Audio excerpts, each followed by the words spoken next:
everyone. Good morning. I'm very excited today to have Dr. Gabor with us. We are the UBC Learning Circle. We've been around for 7 years. Our mission is to talk about Indigenous health, wellness. We're downtown Vancouver. I just want to acknowledge Coast Salish traditional territory. We're on the unceded territory of Musqueam, Tsleil-Waututh, and Squamish peoples. My name is Lena Minifi. I'm Gisbidwada my mother is from Gihachla. I'm from the House of Weeda Lee. I've been hosting for about a year now. And as I said, we're from the Center for Excellence in Indigenous Health at UBC. We cover everything Indigenous health. We have a 5-part series on addictions, and this is part 3, Taming the Hungry Ghosts. I heard Gabor's work about 10 years ago and saw him talk plenty at the Friendship Center on downtown East Side when you were working down there. And this is an amazing book that I just finished, and we're really lucky to have him back to talk about Taming the Hungry Ghosts.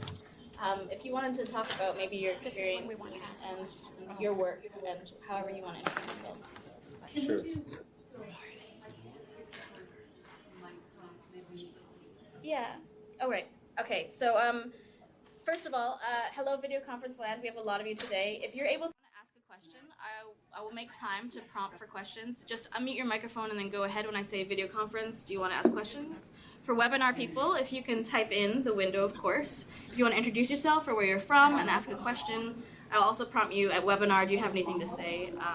And we'll try to get to most of the questions today. We'll have a little bit of a gap at the end, so it will be just for questions after the main presentation portion. But we can stop during interludes if there's some subjects that people want to deal with. But yeah, video conference is priority.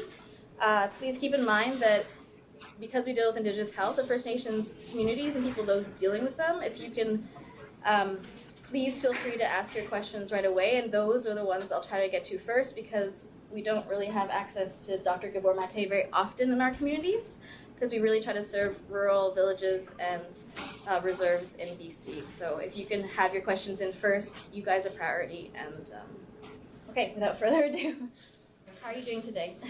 I'm well, thank you. In fact, this afternoon I'm flying out to Saskatoon where I'm speaking Excellent. Yeah. On addiction and stress and trauma. And I do speak to First Nations groups quite often, which is a sign of the tremendous suffering that has struck First Nations in this country. I worked for 14 years in the downtown east side of Vancouver, notorious as North America's most concentrated area of drug use. And if you look at the statistics, they're quite startling. I think First Nations people make up 3-4% of the Canadian population, but they make up 30% of the population of the downtown east side. And First Nations people make up 30% of the jail population in this country, often due to substance use. And in a province like Saskatchewan, where I'll be this afternoon and tomorrow, if you look at the jails, 70-80% of the people in jail are First Nations origin, even though they're a minority of the population in general. Yeah. I just finished actually moving from Regina before I came here, so I do deal with it. Yeah. And thank you so much for talking to people out there. I know it's hard though sometimes in the islands and up north in Tahltan territory. I know it's difficult to reach them. So.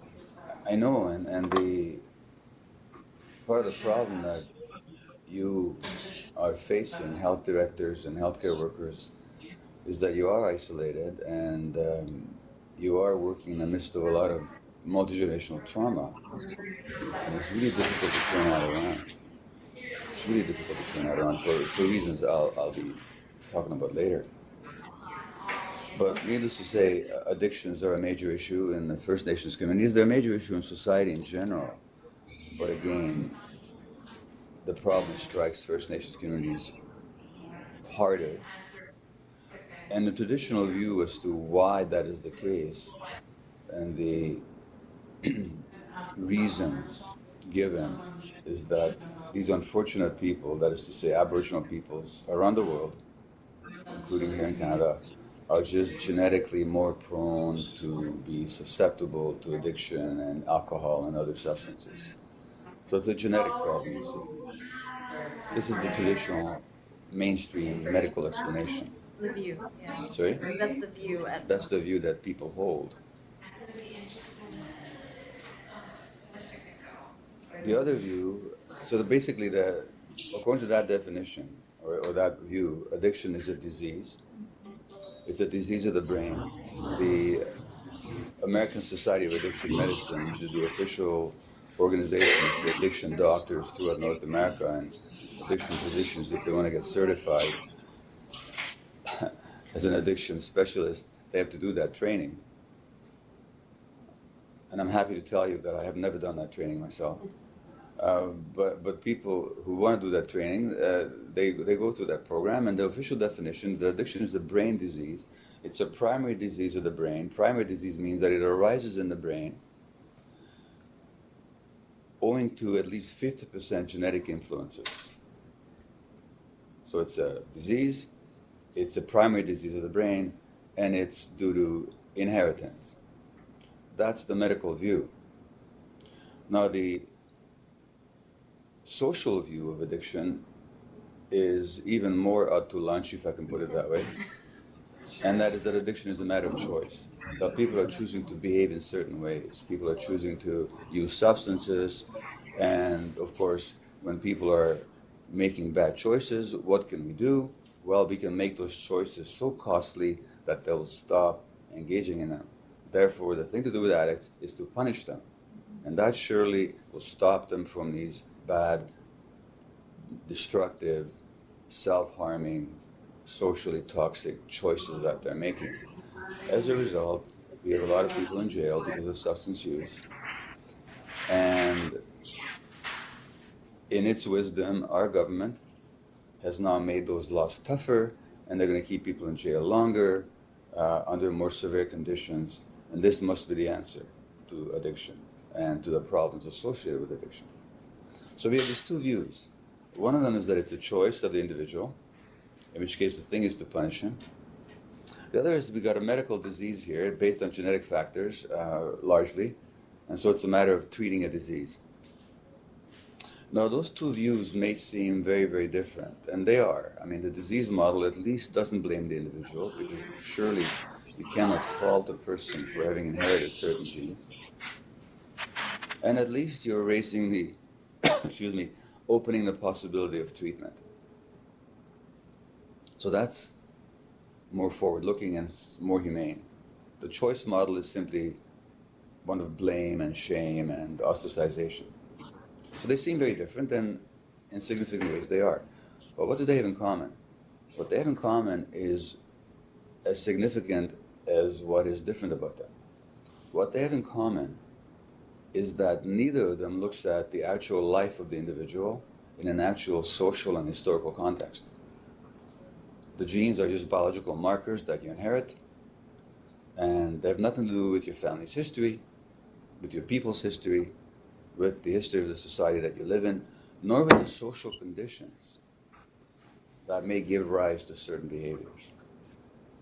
So fundamentally, what both views do is they separate the person's brain biology from their emotional experience and their psychological experience in the world, and they separate the individual from the context in which he or she grew up, so from the family, from the multi-generational family, the community, and society at large.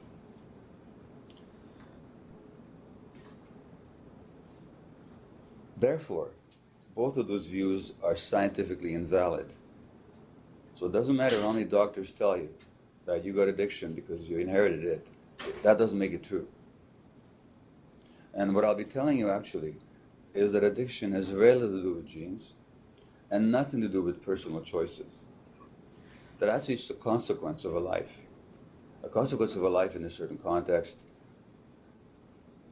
in a certain society. Let's begin with defining addiction. So I'll give you a definition of addiction that works for me. Addiction is any behavior, substance-related or not, that gives a person temporary relief temporary pleasure and which the person craves despite long-term negative consequences. So, addiction, craving, relief, pleasure in the short term, negative consequences in the long term, and inability to give it up despite the negative consequences. Now notice that I didn't say anything about drugs here. Obviously, that behavior could be related to drugs, substances, but could also be related to behaviors. You could be addicted by that definition to sex, to eating, to shopping, to gambling, to all kinds of behaviors, internet, so on and so on. So drug addiction is one particular form of addiction, which again has to do with craving and temporary relief, but long-term negative consequences.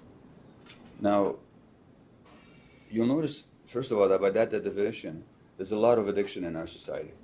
A lot of addiction in our society. And some addictions are considered okay, and other addictions are not considered okay. So it's okay to be addicted to making money. It's not okay to be addicted to using cocaine. That's the first thing to notice. The second thing to notice, and I'm going to ask yourself here, I'm going to ask you to ask yourself this question.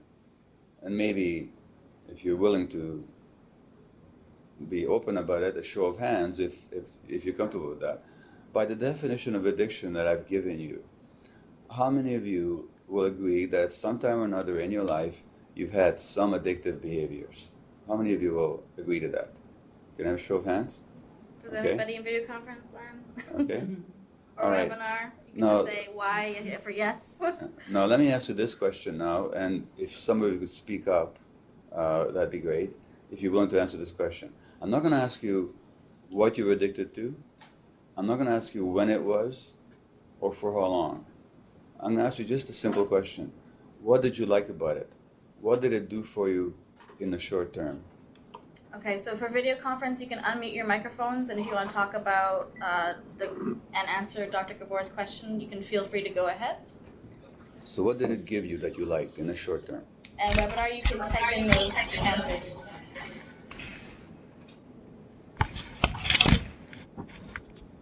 Belakula. Oh, Carolyn. Did you have something to say? No, I don't. Not at this time. Okay, well then mute your microphone because you pop up. Anybody else on video conference?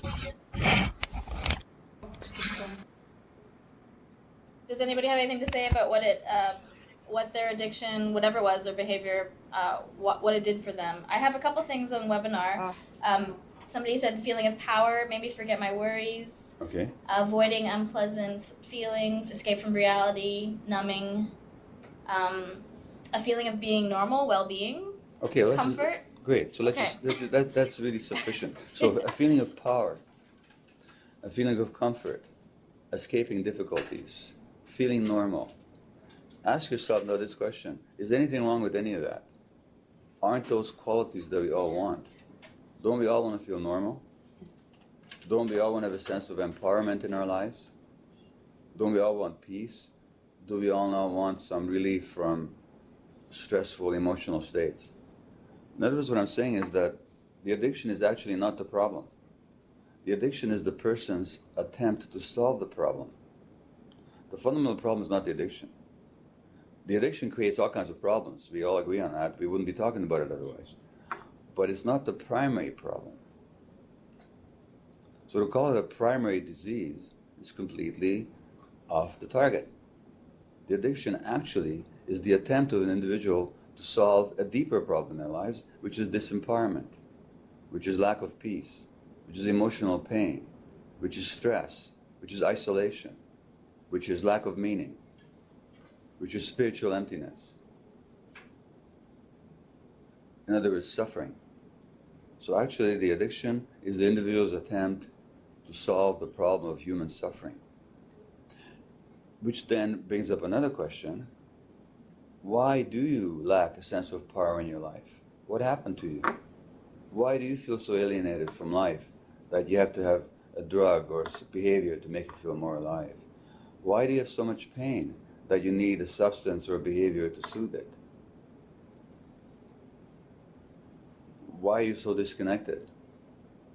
Now, genes won't explain that, and choices won't explain that.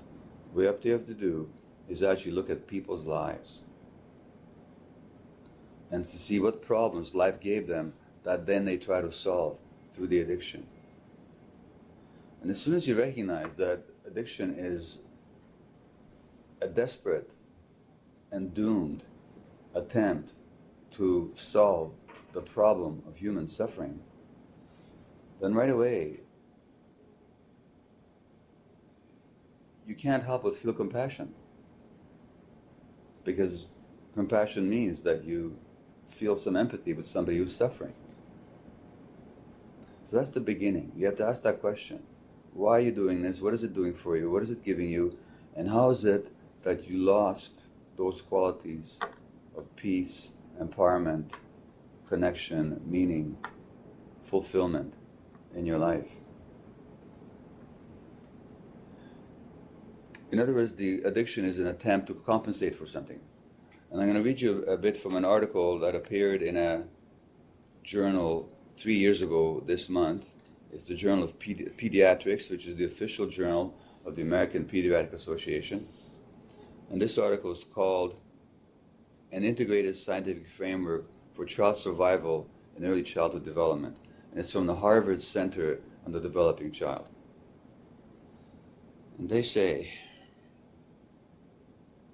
growing scientific evidence demonstrates that social and physical environments that threaten human development because of scarcity, stress, or instability can lead to short-term physiologic and psychological adjustments that are necessary for immediate survival and adaptation, but which may come at a significant cost to long-term outcomes in learning, behavior, health, and longevity.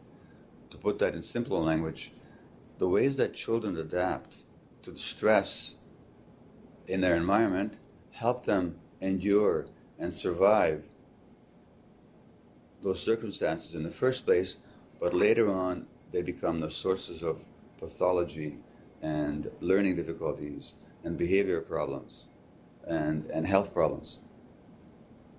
In short, the addiction is one particular form of compensation. It's one adaptation. When is it that people need to soothe themselves? When is it that people need to somehow escape from themselves when they're feeling really bad? And you can see this in little children already. You can see this in infants. What does an infant do when they cry and repeatedly nobody picks them up? They start rocking themselves so they can feel like they're back in the womb, in the mother's belly. It's a self-soothing behavior. They will suck their thumbs, which is their substitute for the mother's nipple. They will hold on to a blanket, which is their substitute for the mother's body. They will masturbate if they're a little bit older, at age 2 or 3, just as a way of relieving the stress in their bodies, the tension in their bodies.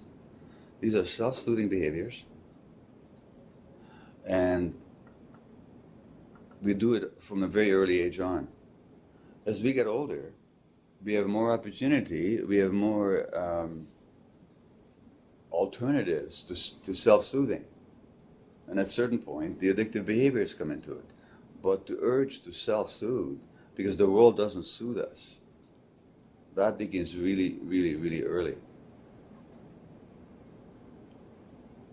So what I'm saying is that to understand addiction, whether it's the brain physiology of addiction, whether it's the psychology of addiction, whether it's the behaviors of addiction, you have to look at people's lives.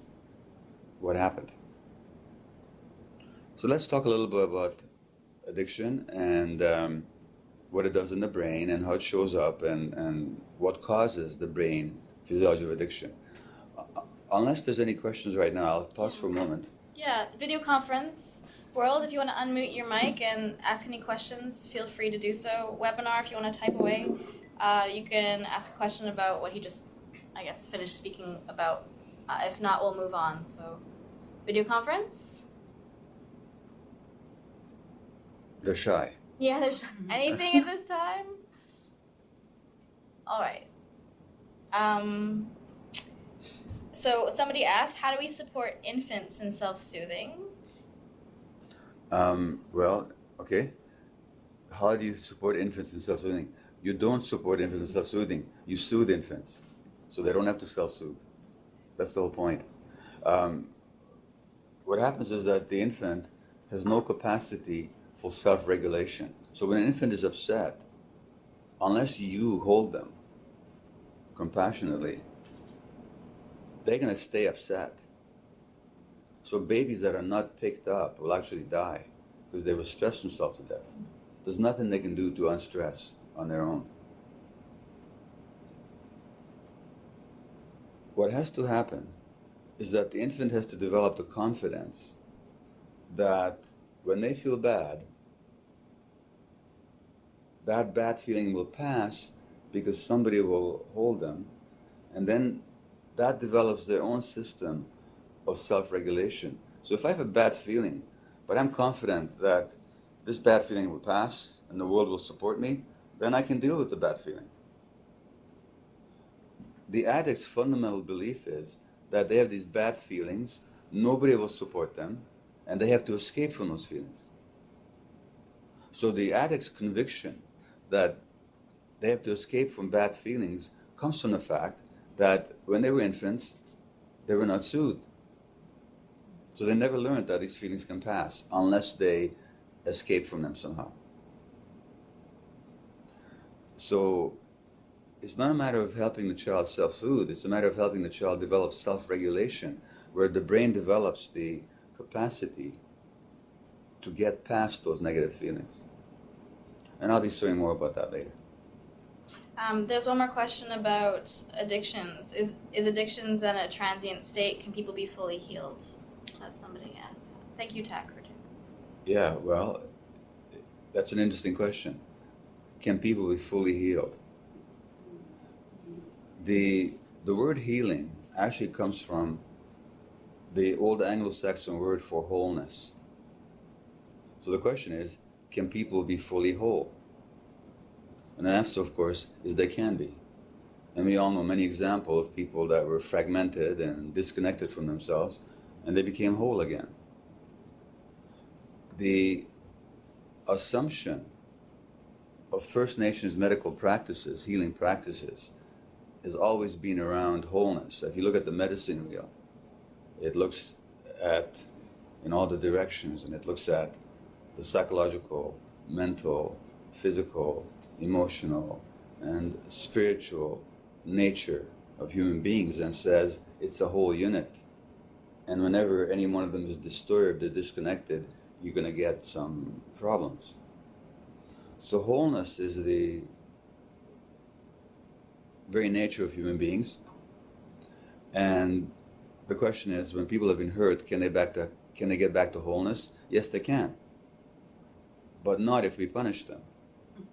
And not if we think they have a brain disease. But if we see their wholeness and how to support it, then they can. And of course, I think many of you know, and maybe yourself had the experience, or you witnessed inspiring examples of people who were really, really troubled and they became whole again. And then there's that interesting word recovery, and I would have said this at the very end, but I might as well say it now. We talk about can people recover, but what does the word recover mean? To recover something is to find it. You know, I lost something, but I recovered it. Well, what is it that people find when they recover from addiction? And when I speak to people, I say, what did you find when you recovered? They say, I found myself. Now, if you can find yourself, it means that yourself was never destroyed in the first place. If it was destroyed, you couldn't find it. You just lost contact with it. So can people become whole? Can people heal? Can people find themselves? Absolutely. And that's the whole point. That's the whole point. But in order to help them find themselves, we have to understand them. We have to understand the source of their suffering. And we have to help them reconnect with themselves. Any other questions? Yeah, somebody was asking about the basic definition of addictions. It came in different forms. Somebody said, what's the difference between pleasurable enjoyment and addictions? Okay. So we might want to Sure. Well, here's the difference. flesh that out first. If you look at my definition of addiction, it can be pleasureful. I've had addictive behaviors, and I found a lot of pleasure in them. That's the whole point, in the short term. But you have to keep in mind, negative long-term consequence. My definition of addiction is not just a pleasureful behavior. It's a behavior that gives you pleasure or relief in the short term and causes negative consequence in the long term, and you can't give it up. So the difference is that there are pleasureful experiences that don't have negative consequences. We can all think of many of them. It's pleasurable to eat a nice meal. It's pleasurable to have intimate contact with a lover. It's pleasurable to go on a walk. It's pleasurable to do any number of things. It might be pleasurable to have a glass of wine.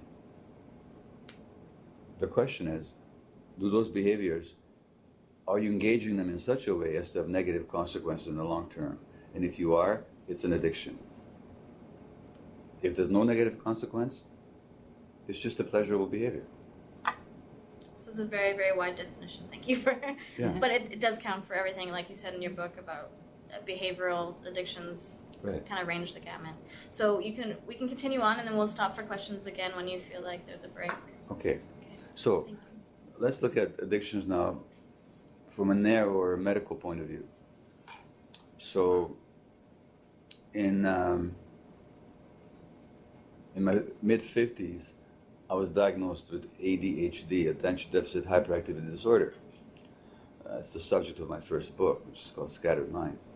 And as part of the treatment, I was prescribed medications, which were stimulants, Ritalin, or dexedrine.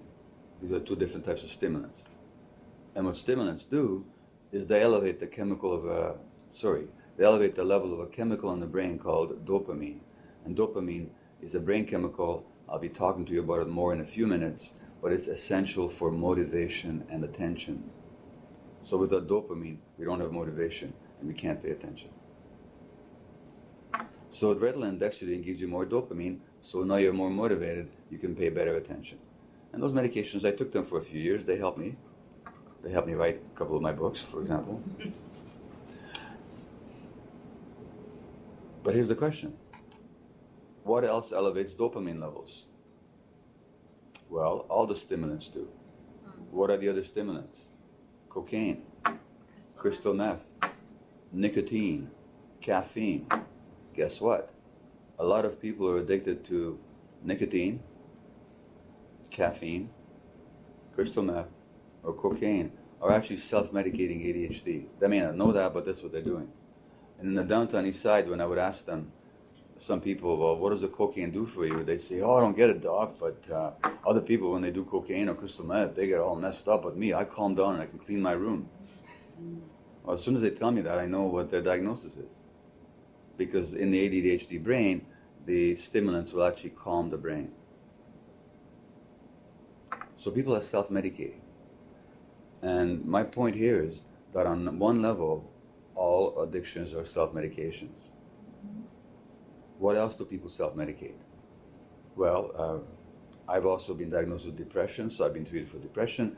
And at one time I took Prozac. What Prozac does, it elevates the level of another chemical in the brain called serotonin. And serotonin is a mood-regulating chemical. So a lot of these drugs or pharmaceuticals like Zoloft and Paxil and Citalopram and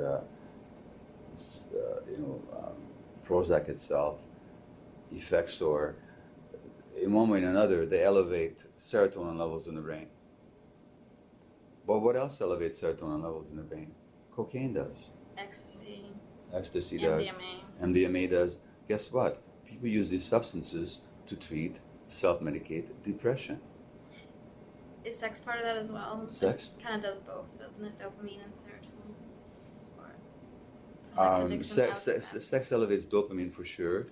It also elevates endorphins, which is another class of chemicals, which I'll talk about. But the point is that whatever people are doing, whether it's behaviors or whether it's substances, what they're trying to do is change their brain chemistry in a more positive direction. So a lot of the addictions are self-medications. What else do people self-medicate?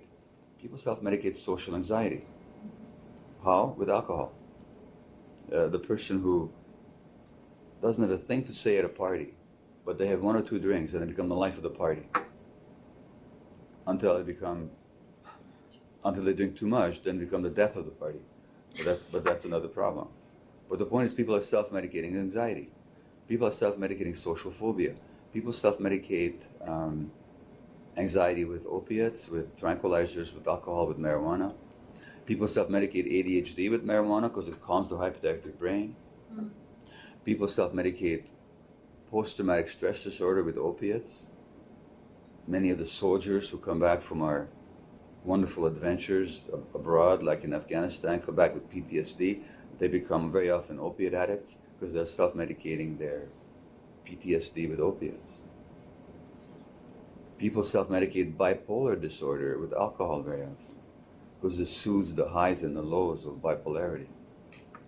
So whenever we're dealing with a person who's addicted, we have to begin by asking, what does it do for them?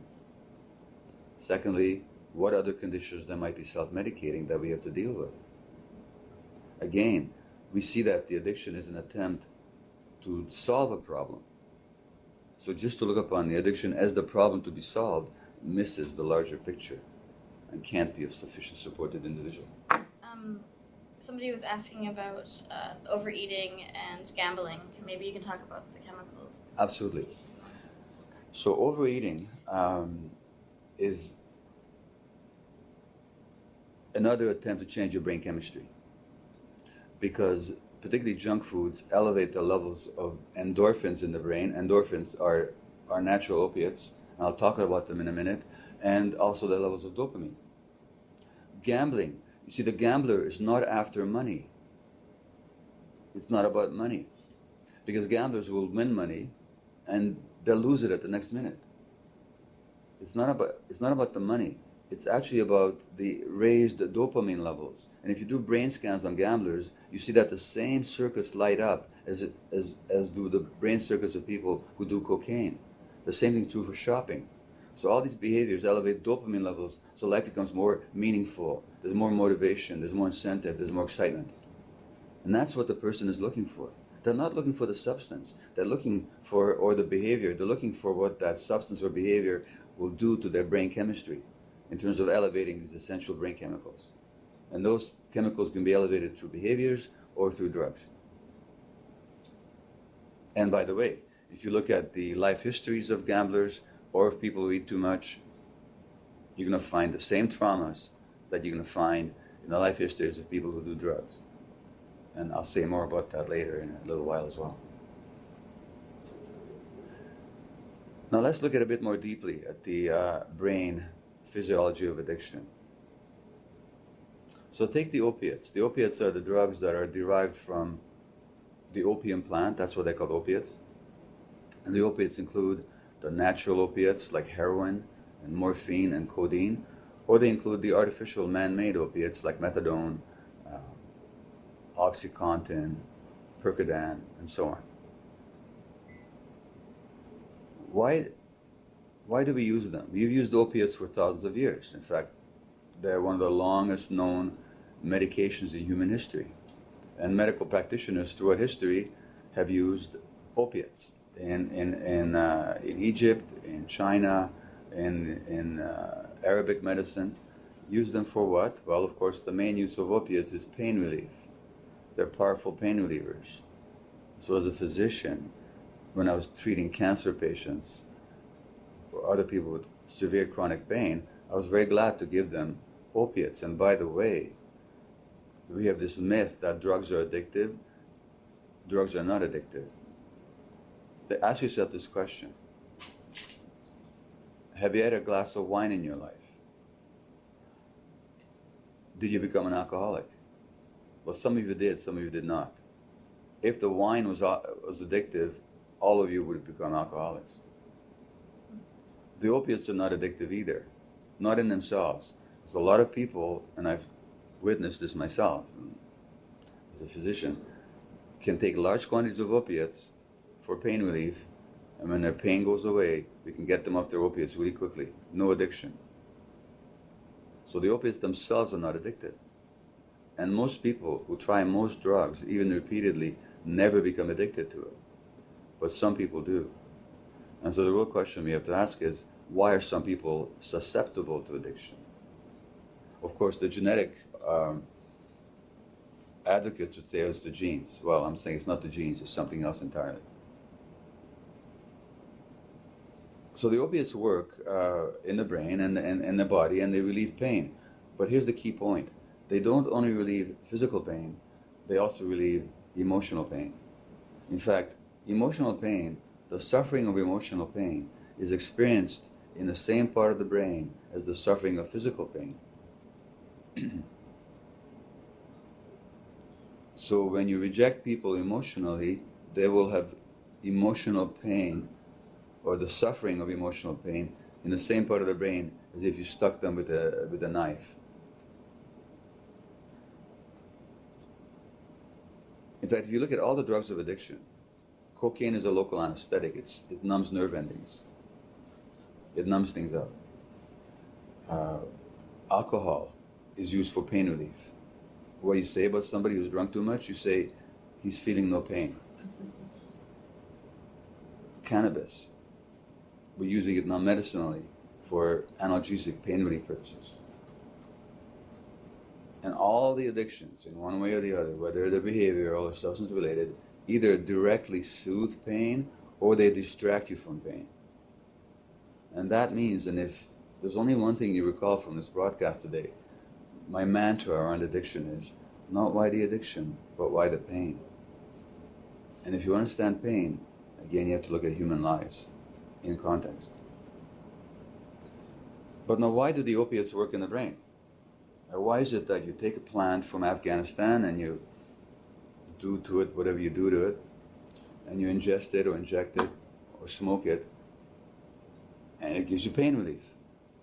Well, that's because in our brains and in our bodies we have receptors, which are molecules where the opiate molecule can fit. So if you imagine my head as a cell, a brain cell, then, and here comes the opiate molecule. My fist is the opiate molecule coming towards my brain cell.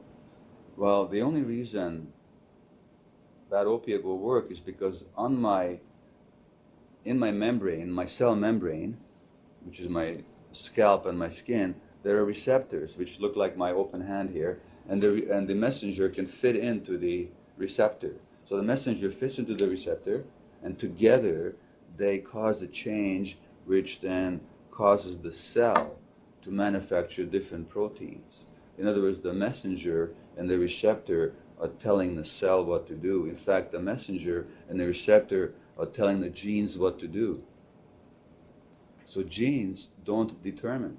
Genes are told what to do by the environment. They're turned on and off by the environment. And that means that even if you have some genes that are predispose you to addiction, which you might, they don't cause addiction, but you might have an increased sensitivity, those genes can be turned off by the environment.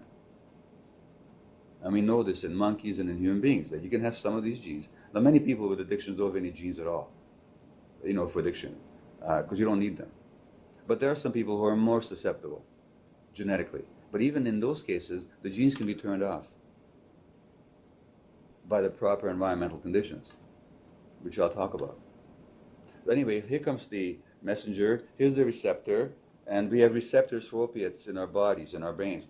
Now, why do we have receptors for something that comes from a poppy plant? Well, the answer is that we don't.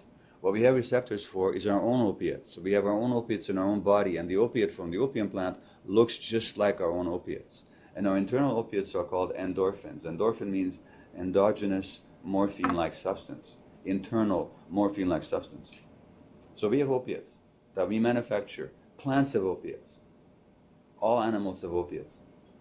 And what do opiates do? Well, nature creates these chemicals because they have a function. What's the function of the opiates? Pain relief. Really important. We have to have pain relief in this world. Secondly, the opiates give you the sense, so we talked about that joy and that pleasure. It's the opiates that give us that sense of pleasure and joy. So when you're experiencing elation, joy, pleasure, that's because you got lots of opiates, endorphins, being released in your brain. Really important in human life, because imagine your life without joy, pleasure. And the third function of the opiates is the most important one, and the basis of all the other functions. The opiates make possible something without which human life is not possible, and that something is called love. Or to put it in psychological terms, attachment. Attachment is the drive to be close to somebody so you can take care of them, or that you can be taken care of. And we call that love. So there's a powerful attachment drive in human beings. In fact, attachment is the most important dynamic in human life, and every mental illness, every addiction, and most physical illnesses at some point or another have to do with disturbed attachments, which is a fact that most physicians don't recognize, despite all the scientific evidence. And I'll give you some of that evidence in a while.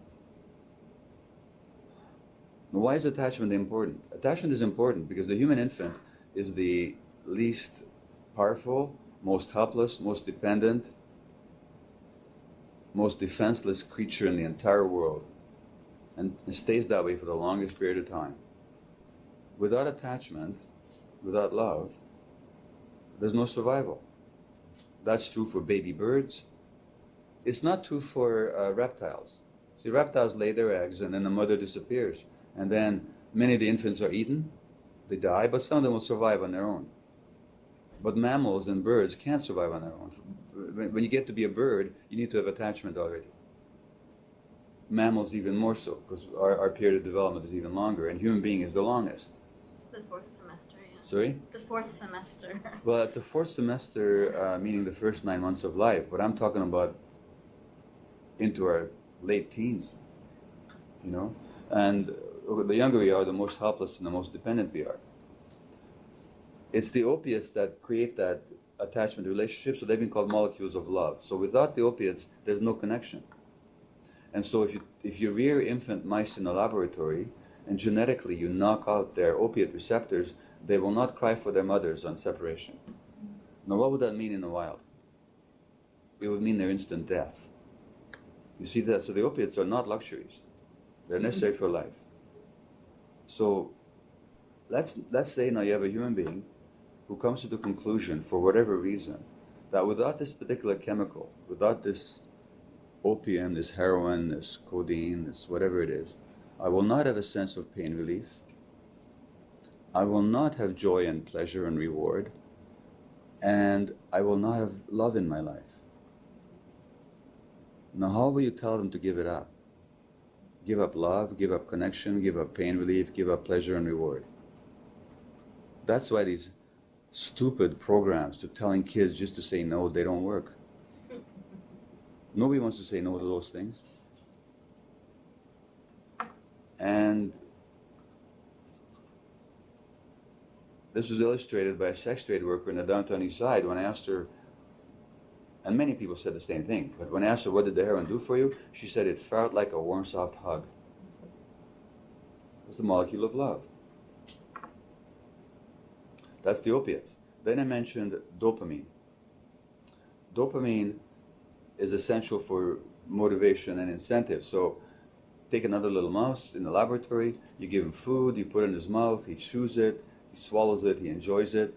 But if you put the food down a few inches away from his nose, even if he's hungry, he will not budge to eat it. In fact, he will starve to death rather than eat. Why?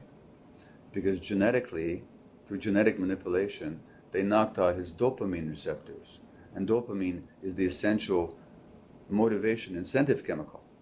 So when we don't have that, we have no motivation to do anything.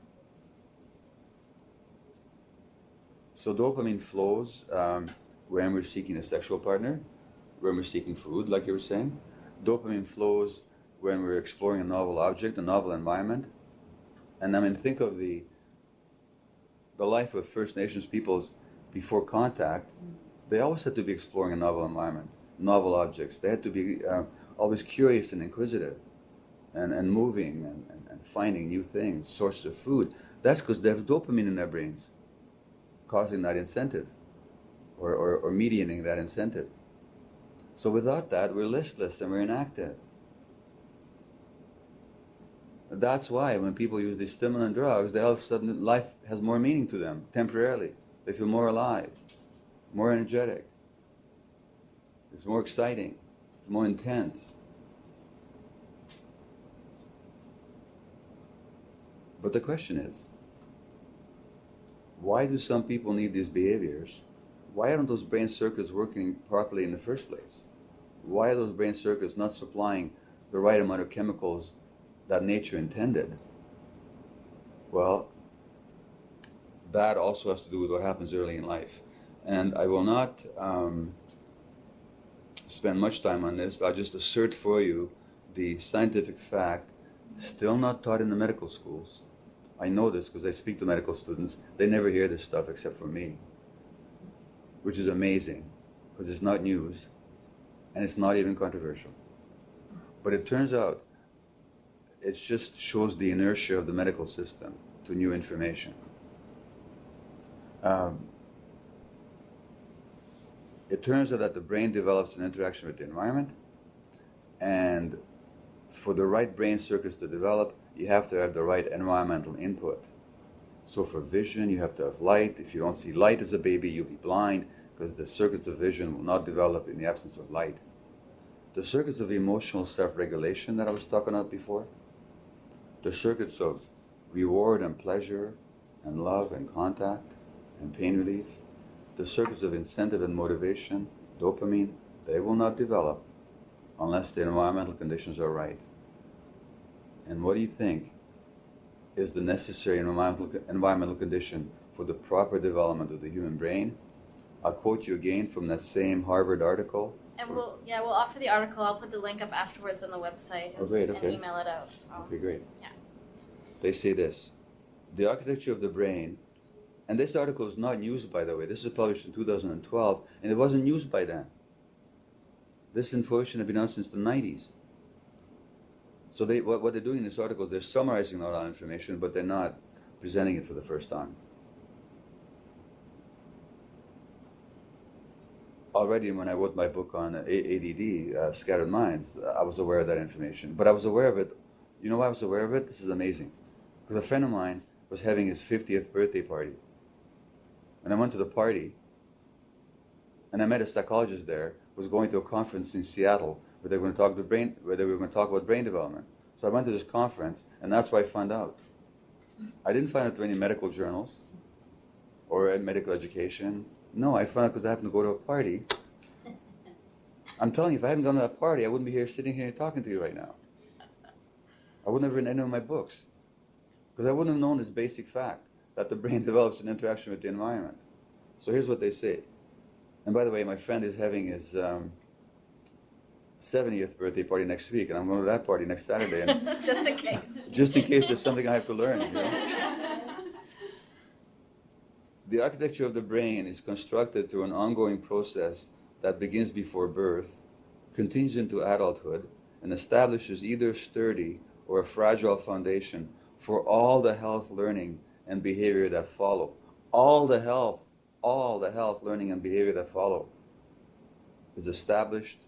The architecture of the brain is established in the early years. It begins before birth, they say. So, when you ask me, how do you prevent addiction? Which everyone has asked. Yeah. You don't prevent it by putting in school programs, bringing in cops, telling the kids how terrible drugs are, and how they'll end up in jail if they do drugs. I mean, that's not bad, but it's not sufficient. Because the kids that are too much pain in their lives and not enough support, they're going to turn to drugs no matter what you tell them. You begin to prevent addiction at the first prenatal visit by talking to the pregnant woman about the stresses in her life. Because we already know from animal studies and human studies, I don't have time to quote them all for you now, I could give you a whole lecture just on that.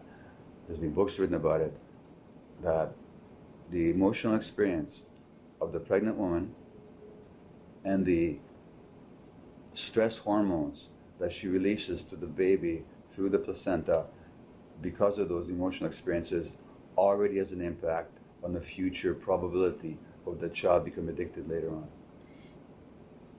So the prevention of addiction has to begin as early as possible. And for those that you did come last week, or sorry, a couple weeks ago to see Elder Jerry Ullman talk about addictions, he mentioned about traditionally how we kept people protecting the pregnant woman, not exposing her to bad news, not exposing her to bad things, and that we honored the pregnant woman and that infant from conception as soon as they're acknowledged. And so that's traditional. Absolutely, and this is traditional. And when you look at many Aboriginal cultures in the world, this is what they do. Yeah. This is what they do. So, I'll read you one other paragraph from this article. The interactions of genes and experiences literally shapes the circuitry of the developing brain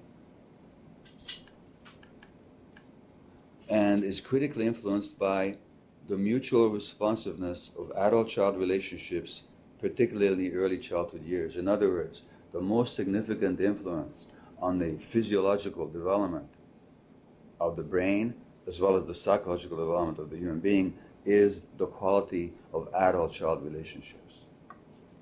So, traditionally, children were brought up in the tribe. They weren't brought up in a nuclear family, isolated from the village. It takes a village to raise a child. This child had many nurturing adults around, elders, uncles, aunts. All the adults in the tribe, village, would relate to the child as parental figures. The parents had lots of support. We have now a society in which those connections have been broken. They've been broken for two reasons. One is economic reasons, where the economy has caused people to move far away from their extended families. We live in cities, neighborhoods where people barely know each other. So those connections are no longer there. Parents are much more stressed than they used to be for many, many reasons. And then the other reason that those connections have been broken is because of historical trauma. Is there somebody out there in video conference that has something to say? Because somebody has their mic on. Yeah. It's Carolyn from Bella Coola. Hi, Carolyn. Hello. Hi. I'm a community health nurse in Bella Coola, and I agree with what he's saying. One of the things I just wanted to put forward was the stress on a mother, as many of the rural communities have to send out the First Nation women when they're 4 weeks before their birthing time, which is a huge stress.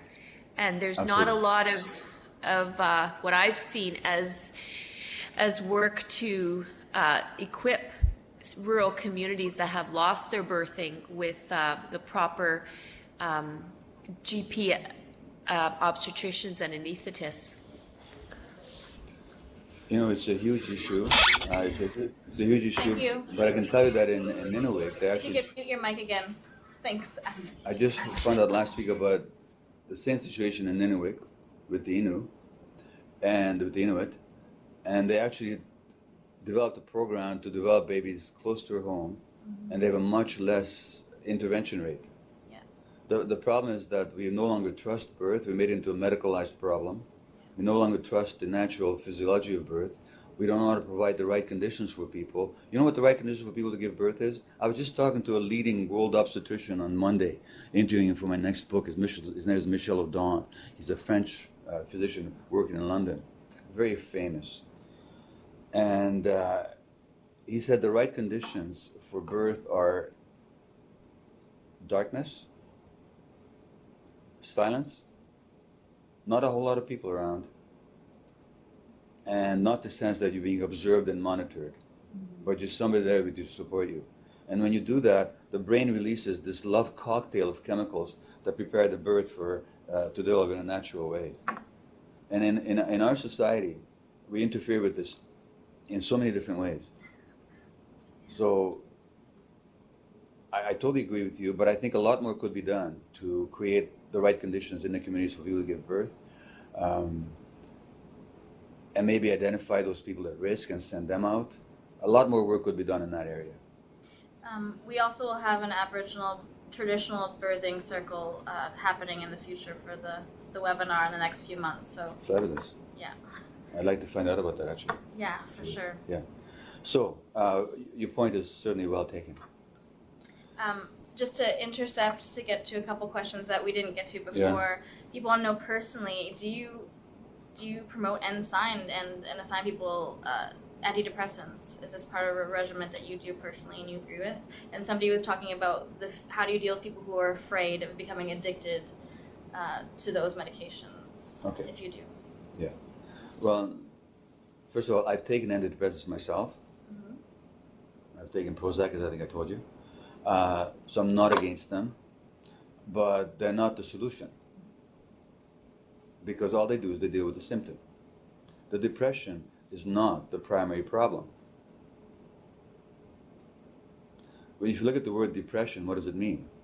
What are you doing when you depress something? You're pushing it down. What do people push down in depression? They push down their emotions, particularly their anger, their pain. Why they're pushing it down? It's a compensation for early stress, because when they were children, there was nobody there to listen to them, nobody there to hold them when they had anger, when they had pain. Therefore, they learned that the only way to deal with it is to push it down. They depress it.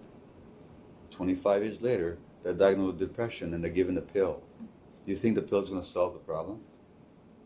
The pill may help them feel better, which is not a bad thing. It may help them function better, which is not a bad thing at all, but it's not the fundamental solution. So the pill should be an opportunity to really go to work on the issues, not to keep that person on pills for the rest of their lives. Do they become addictive? Not in the actual sense of the word addiction. Nobody craves being on antidepressants. They don't give you pleasure and joy. You don't take a Prozac and you feel, oh my, this is a great trip to be on. So they're not addictive. They can create dependence only in the sense that they may be hard to come off, because when you're trying to come off, then you go through withdrawal symptoms. That can happen with some of the antidepressants. That's called dependence. That's not addiction. That's just a chemical dependence, which we can overcome. So if I believe a person would benefit from antidepressants, not as the fundamental solution, but as a temporary stopgap, I'm quite open to prescribing it or to advising it. And then I'll talk to them about, okay, why have you been pushing yourself down? And how do you keep doing that? And how can you learn not to push yourself down anymore, so you don't have to be depressed anymore? And then I wanted to kind of steer back again to the path you're going on and talking about the development of children. Right. And you do talk about this in your book. You do mention residential school with the downtown east side. So. Yeah, well, so look, just to bring that to a close then. So here I'm saying is that the developing brain, its development is critically influenced by the quality, the mutual responsiveness of adult-child relationships. So that's what you need for healthy brain development. So some years ago in California, you mentioned overeating. Some years ago in California, a physician called Dr. Vincent Felitti was working at a clinic in San Diego for people that are overeaters. They were obese. And they found that they could help these people lose weight at their clinic through rigorous dietary control, but they couldn't help them keep it off. And Vince did something that I think is quite unique for a medical doctor. He actually started listening to his patients. And he learned that all these people were stuffing their pain down with their eating. They'd all been traumatized. And then he initiated these studies. And these studies, you should all be familiar with them, if you're not already. They're called the ACE studies, capitals ACE, Adverse Childhood Experiences Studies. You can download them from the net.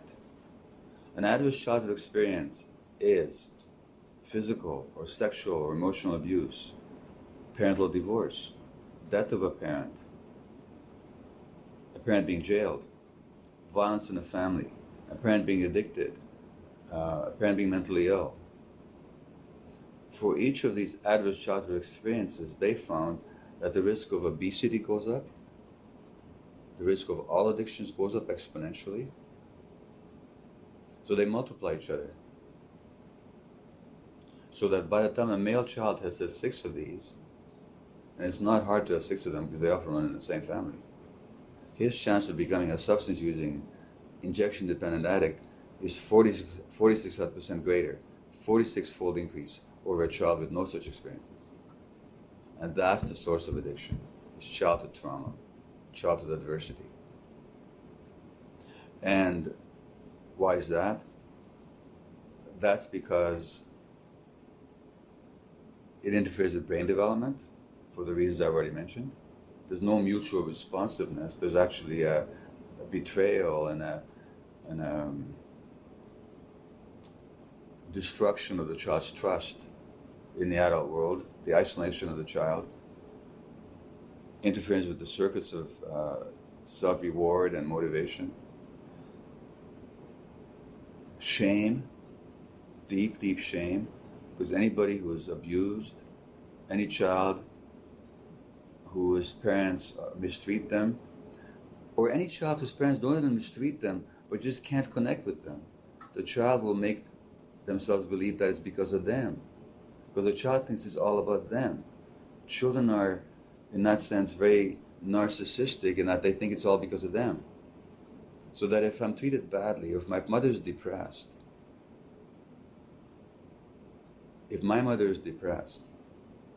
it's because I'm not good enough. That's how the child will interpret it. So that induces deep shame. So, although the addicts I worked with in the downtown east side were all severely traumatized, and as I've often mentioned in my talks, of all the women I worked with over 14 years, not a single one had not been sexually abused as a child. Nothing to do with genes. Abuse. But you don't even need that severe trauma. All you need is parents who are distracted, stressed, depressed. They can't give you that mutual responsiveness. That'll interfere with your brain development. That'll give you the sense of shame. That'll give you the emotional pain that you try and soothe them with the drugs, which is why I see addiction as a desperate attempt at compensation, not as the primary problem. Now, of course, I don't think I have to tell this audience about the particular history of First Nations in this country. But let me read you something that might be of interest to you. You've talked about how First Nations people prepared women for birth. Well, how did they do child rearing? Mm-hmm. Well, last year I read this book called The Orenda. Oh, and why won't this? Oh, here it is. The Orenda, which is a novel about the coming of the Jesuit missionaries to the Huron and Iroquois back east. And one of the things that the Christian missionaries were really upset about when they came to North America is how the natives treated their children. And the reason the Christian missionaries were upset at how the natives treated their children is that the natives didn't hit their kids. And this was considered to be terrible. You know, you spare the rod, you spoil the child. So in this novel, this is written fiction, but it's based on real reports that the Jesuits would send back to France. Here's this Jesuit writing back to his superiors in France. Children and dogs run around without care, rolling in the dirt with one another. If there's one thing I will never grow accustomed to, it's the savages' inability to chastise their children. In all my years here, I've never even seen an adult raise a hand in anger toward a child. Indeed, this should be one of the first behaviors you must try to modify. In other words, in the natural communities, there was natural parenting. Kids were picked up when they cried. Kids were not hit. They were close to the mom. They were close to the mom physically. There was none of this business of putting them down. Babies didn't have their own separate bedrooms, obviously. All this nonsense that we're telling parents now. And with contact, you know what happened. And the residential schools, the multi-generational trauma. And the problem is, when we're traumatized, until we work out that trauma in ourselves, we inevitably pass it on to our kids. I was traumatized as an infant, as a Jewish infant in Budapest, 1944. I passed on my trauma to my kids. Not because I meant to, not because I didn't love them, simply because that's what happens. And when you have people that were as severely and as persistently and as viciously traumatized as the First Nations communities in Canada, that trauma is being passed on generationally, multi-generationally. So I don't think I'm telling you any news when I tell you that when I go to the communities, it's not unusual to hear from me that in one community, for example, in the Yukon I went to,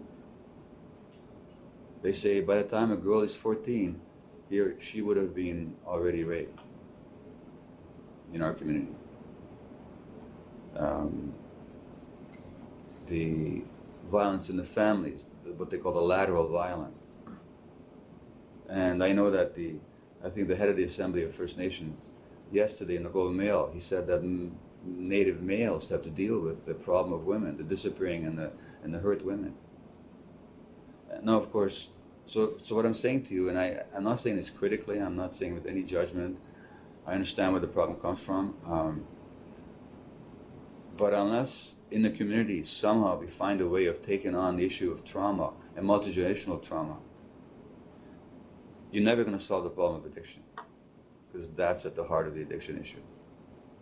And that means that, and it's very difficult in isolated communities, because you can leave the community and maybe go see a therapist or join a group and deal with the trauma over time and heal it somehow. Mm-hmm. But what do you do when you're living in a original community and the people that traumatized you are living next door to you, or maybe in the same house as you are?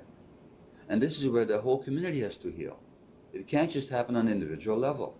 And the people that have perpetrated trauma, they need to heal. And they need to feel, they need to understand that they're not to be ashamed of. That what they did because they couldn't help it at the time. That they can take responsibility without taking on the shame. They were just acting out what happened to them. This has to be understood and dealt with really compassionately, really openly. And again, my message to the First Nations communities, and not that I am any kind of an expert on Native culture, but what little I know about it, the healing circle, the restorative justice. You have all the tools. You have all the traditions to actually heal the trauma that's happened to you, and that is continuing to be perpetrated in every generation. So don't look to the medical system so much. So look to your own traditions and your own wisdom. It's all there. Just as it's there on birthing, just as it's there on child rearing, it's also there on healing. And we have a healing with the medicine bundle coming up too for families, healing violence through that. And as well, we've had Dr. Patricia Vickers on, who's talked about healing trauma through traditional circles, and using traditional law. So you can look that up too. I know people are going to ask this, and they've already asked this already. If you have more to go into, that's fine, but I'm just going to ask on behalf of everyone. So how do we help the person who's facing addictions now in the community that comes into you with complex problems that you need to help? And so how do we help these people? And so that's... Well, yeah. So here's what you do. First of all, you look into yourself. Because let me tell you about me. So I went to work in the downtown east side to help these addicts. But guess what? I had addictive behaviors myself. Not to drugs in my case. Something else, and you can read about it in the book if you want to. But you have to recognize that if you're honest enough with yourself, much of what you see in your clients also exists in yourself. That the pain that they're carrying, you're carrying it too. And sometimes, not sometimes, I think very often, we work to try and solve other people's pain as a way of not dealing with our own. So if somebody comes in with pain and you're trying to help them and they're not getting better, you get really frustrated and you're full of judgment. Why you're full of frustration? Because you haven't dealt with your own pain yet. So if you're going to do this work, you got to work on yourself. That's the first thing. And you have to keep recognizing that every time You come to a place where you're stuck with somebody, they're not stuck, you are. And you need to look at where that's going on in you. So this kind of work takes a lot of self-observation and maybe a lot of mutual support amongst yourself. This is hard work. This is stressful work. I could give you a whole day just on stress. And so you have to be compassionate to yourself. You also have to be honest with yourself. And if you're not, so you have to do that work for yourself. It's the first prerequisite to doing this work. Secondly, what we want these people to do is to face the truth about themselves. We actually want them to face the truth. They're coming in very often in denial. They're coming in very often in confused states. And we want them to see the truth of what they're doing to themselves. Well, there's one phrase, one quote that a teacher of mine wrote, and he said that only when compassion is present will people allow themselves to see the truth. So if you think you're the expert who's going to fix that person, but the compassion is not present because you're blocked yourself, you can't help them. So the biggest thing you bring to this work is not your skills, but your presence and your being. It's not what you do, it's how you do it that makes the biggest difference. You really got to get that. That's the first point. The second point is that you begin with the same question that I began this lecture with. Not a lecture about how bad the drugs are, or what a mess you are. You begin with, what is it doing for you? What are you getting from it that you like? So validate their behavior. Not their behavior, but the intentions behind their behavior. Oh, I get it. You're doing this because you don't know how else to feel pain-free. You're doing this because you don't know how else to deal with your isolation. Well, as soon as you recognize somebody's internal motivations, they're not as isolated anymore. Now they have less reason to use. So, you have to begin with self-compassion, self-awareness, self-care, mindfulness, and then a really compassionate inquiry into the person's lives. Those are the first necessary steps that open up the door where you can, then all the techniques that you've learned elsewhere and all the modalities, you can bring them in. But without that, there's nothing you can do. And obviously, if I was with your community right now, if I was working with a group of you in person, we would go a whole training around this. I can't do that in this seminar. But that's kind of the approach, I guess you take a harm reduction approach. Well, harm reduction, no, I wouldn't call it harm reduction approach. Harm reduction is one aspect of it. Okay. Harm reduction simply means that the person is being harmed by the addiction, but the person is also being harmed by the attitude of society toward the addiction. And in your work with them, you do what you can to reduce the harm. So if they're injecting, you give them clean needles. That reduces the harm. That means they won't be infecting themselves or others with transmittable diseases like HIV. It doesn't deal with the addiction, it just reduces the harm. But that's a big just. Well worthwhile. Look, if somebody's going to get drunk, if they're going to get drunk, and if you tell them, and if you provide a sober driver, that's harm reduction. Doesn't stop the addiction, it reduces the harm. So harm reduction is really straightforward. What can you do to mitigate the effects of the addiction?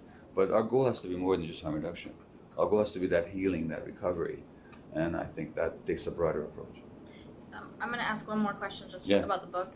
You talked about harsh interventions as opposed to soft interventions. Yeah. And then we'll take questions and we'll take questions from everyone. So prepare your questions. So interventions. The studies are not encouraging these heavy-duty interventions where the whole family gets together and they tell the person how terrible their life is and so on. They don't work. They don't work for three possible reasons. One is the person is not hearing anything they haven't already heard. Second, they feel attacked. Thirdly, it's a false premise that it's based on. Because the premise that it's based on is that person somehow has a problem which the rest of us don't have. So they have to fix it so we can feel better. But actually, as I've shown you, the addiction is an outcome of multi-generational family history. So if I was going to do intervention, I would do it this way. I would call a meeting. And I say to this person, you know what, so-and-so, we get something. Your addiction actually manifests a multi-generational problem in our family that we've all been affected by and continue to be affected by. You just happen to be the one who is so sensitive that you have to turn to substances to soothe the pain. And we've not treated you very well. We've been judging you. We've been irritated with you. We've been trying to change you. We've been not accepted you. We have not understood you. So we call this meeting because our whole family is healing. And we want you to be a part of that healing, if you're willing to be. If you want to try an intervention, do it that way. That's a whole different mode of intervention than this focusing all the energy on the behavior of the addict. So video conference, thank you so much for that. We have so many subjects we can talk about, but video conference, this is your time now to answer questions or ask questions, or if you have any comments, please unmute your microphone button. Press it so it's green, and feel free to ask away. And webinar, I'll ask you the same thing, and I'll ask our audience too if you guys have one question. And so before we go there, I just want to mention that much of the information I gave you is in this book, which is called, this is the actual paperback copy of it now. Yeah. So it's called In the Realm of Hungry Ghosts, Close Encounters with Addiction. Many stories of Native people in the book, actually. My website is www.drgabormathieu.com. You can watch a lot of these videos that I've on addiction at my website. There's no cost to that. You're welcome to use those videos as teaching tools with your clients. I've been told that people find them very helpful. They've been seen by hundreds of thousands of people. Much the same talk that I gave you, you'll find on YouTube or through my website. So feel free to use those resources.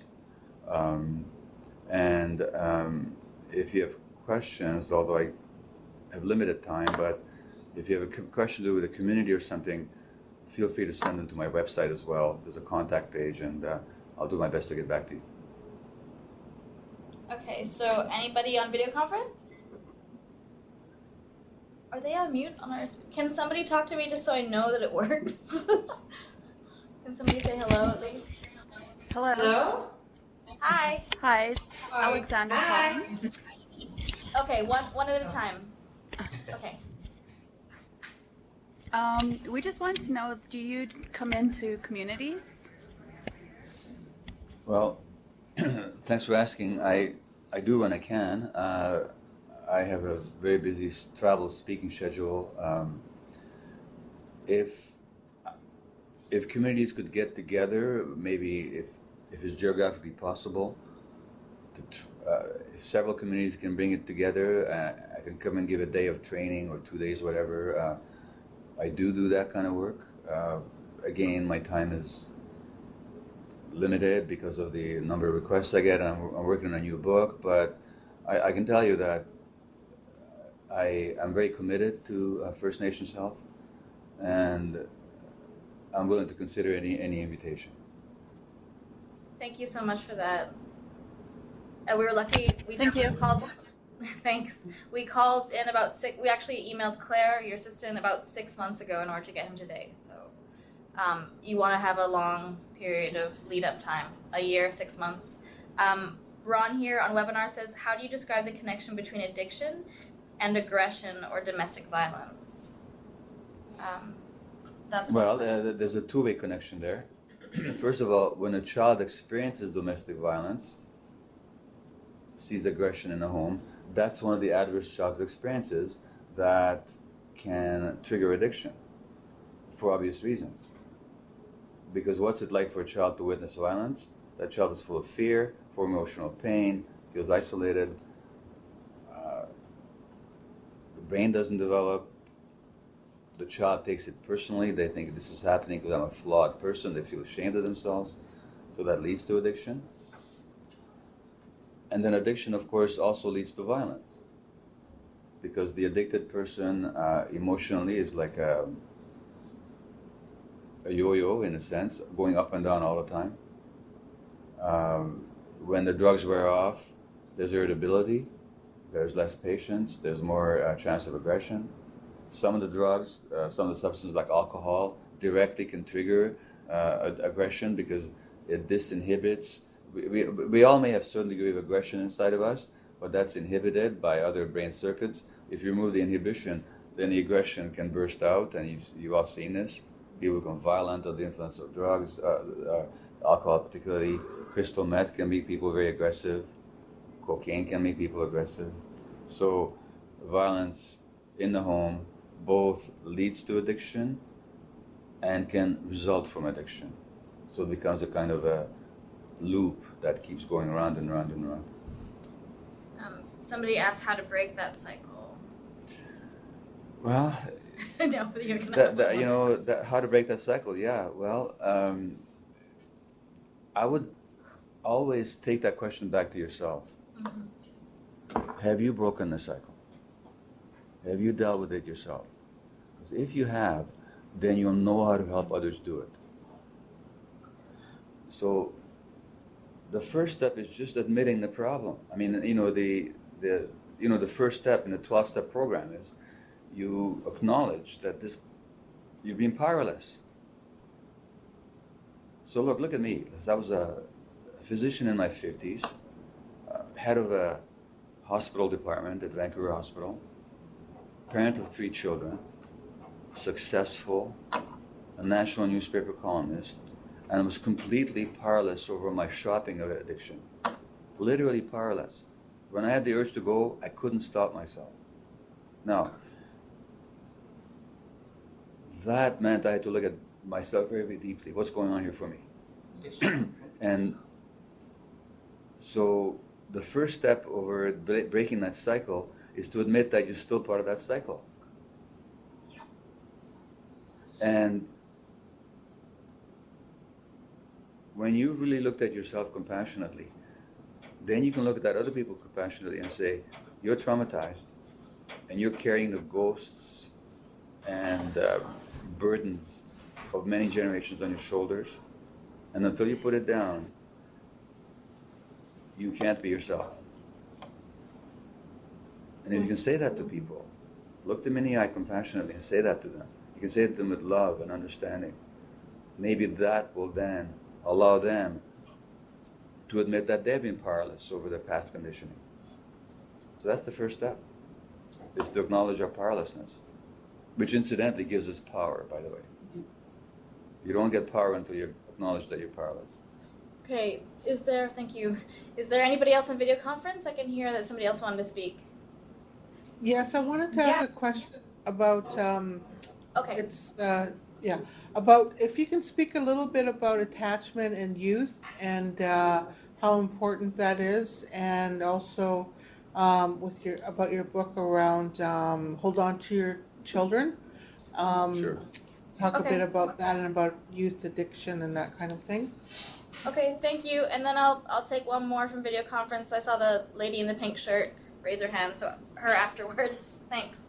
Okay, so attachment in youth. So as I said, attachment is the most important dynamic in human life. It's more important than anything else. And your question is about youth, but just think about yourselves as adults. What event in your world is most likely to upset you on a day-to-day basis? It's going to be if people in your life who you love reject you, or don't connect with you, or don't understand you. Most of our aches and pains, emotionally speaking, revolve around our attachment relationships. Now, the younger we are, and the more dependent we are, the more important attachment is. So for the infant, it's life. It's a life issue. It's a death and life issue for the infant. From the point of view of emotional development, the attachments have to be there until you're an adult. And even then we need attachments. We're social creatures. The tribe or the clan or the village is an attachment unit. So youth need the attachments in order to develop properly. Now, what's happened in our society is that, for reasons I've already mentioned, these attachments have been severed, broken, displaced. Since children and youth can't handle being without attachments, even we as adults have trouble. If the attachments that they're meant to have are not available to them, they will choose automatically whatever attachment is available to them. So in our society, when the parents are not available because they're too traumatized, too stressed, too depressed, too absent, when those attachments and the elders are no longer around and the village no longer exists, then children have no choice. They have to attach to whoever's around. They can't help it. Their brains can't help it. Now they're going to attach to whoever's around, and who's around are the kids. So all of a sudden, within the last few decades, now we have a youth culture where the most important, the most influential attachments for our kids are no longer the adults, but are the children, the peer group. Now they learn from each other, they get their values from each other, they culturally are informed by each other, they want to look like each other, talk like each other, be with each other. Then we've given them these things. So now even when they're not physically in each other's presence, they can be connecting, Skyping, Twittering, or tweeting, sorry. I've never tweeted, so I never know even to say it. Emailing, texting, telephoning. So now they're desperate because they need attachment so much, and because they don't have the attachment with the adults, now they're so desperate to have it with each other, and now they have the technology, which is completely addictive. Now the way to deal with that is to reestablish the adult attachments. It's not about by trying to control the technology. You can't do it. It's beyond you to control it. Once you've given it to them, you can't control it. You need to go back to first base and say, why is this kid so desperate to connect with other kids? Because he doesn't have nurturing attachment with adults. So the most important thing you can do for your children and for the kids you're working with, or if you're a teacher, for your students, is to have them attached to you.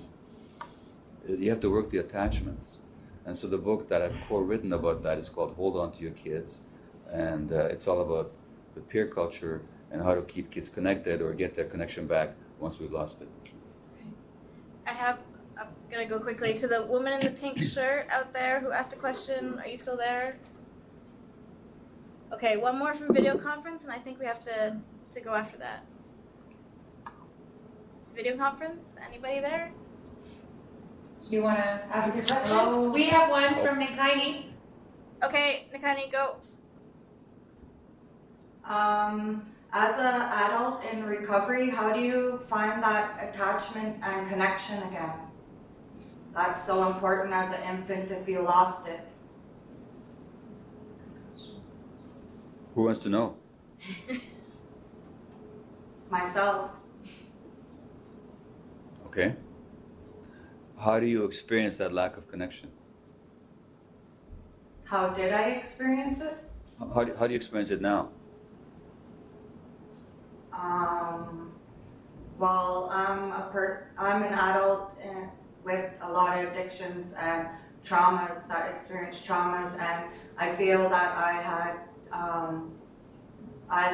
didn't have that connection or attachment as a child. No, you didn't. But let me read you a quote here, okay? You didn't have that connection, and that's why you became addicted. Thank you for your question. Let me read you a quote.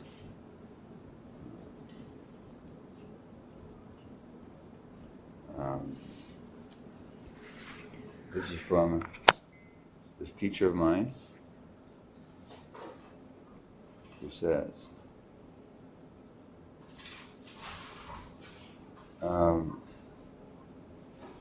the fundamental thing that happened in childhood, the fundamental thing that happened, and the greatest calamity, is not that there was no love or support.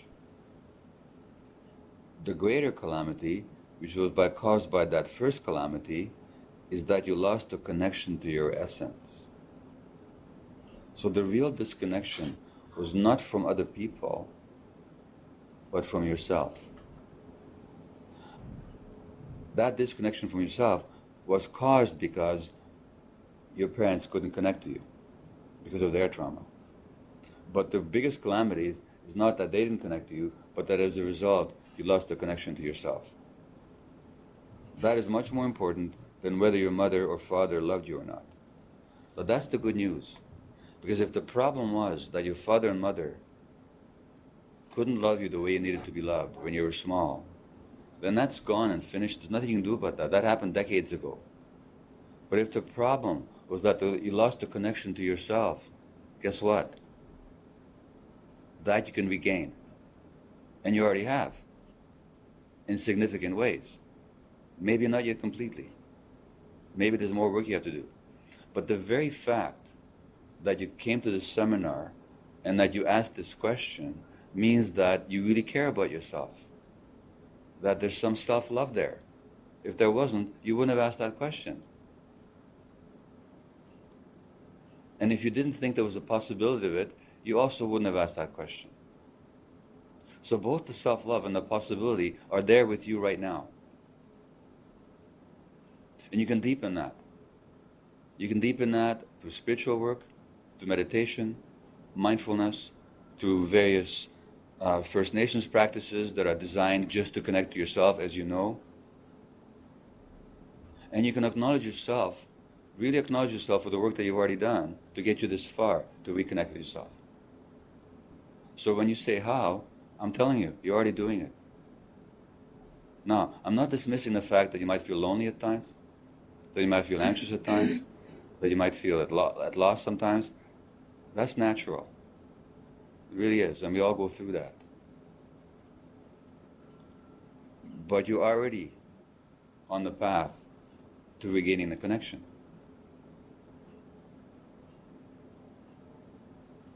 And the very fact that you asked the question proves it. Okay? Thank you. Actually, thank you so much. Thank you so much for asking that question. You spoke, and you were brave enough to ask the question that so many of us were not brave enough to ask. So that was really meaningful, and I'm very heartfelt about that answer. Thank you so much, guys. That was a beautiful way to end it. Raise my hands to you. Thank you so much. We do have other parts of the addiction series. Part 4 is coming up on March 11th with the NNAPF about addictions toolkits for communities, and then smoking cessation with Elder Gary Ullman on the 24th, and Pamela Robertson back again, who works at Insight. Thank you, everyone. Thanks for joining everyone online and webinar. I know you didn't have a chance to get into the questions. You can go to Dr. Gabor Mate's site. We typed that in for you. And I'll also put all the links that people mentioned up on the website afterwards. So thanks, everyone. Thank you.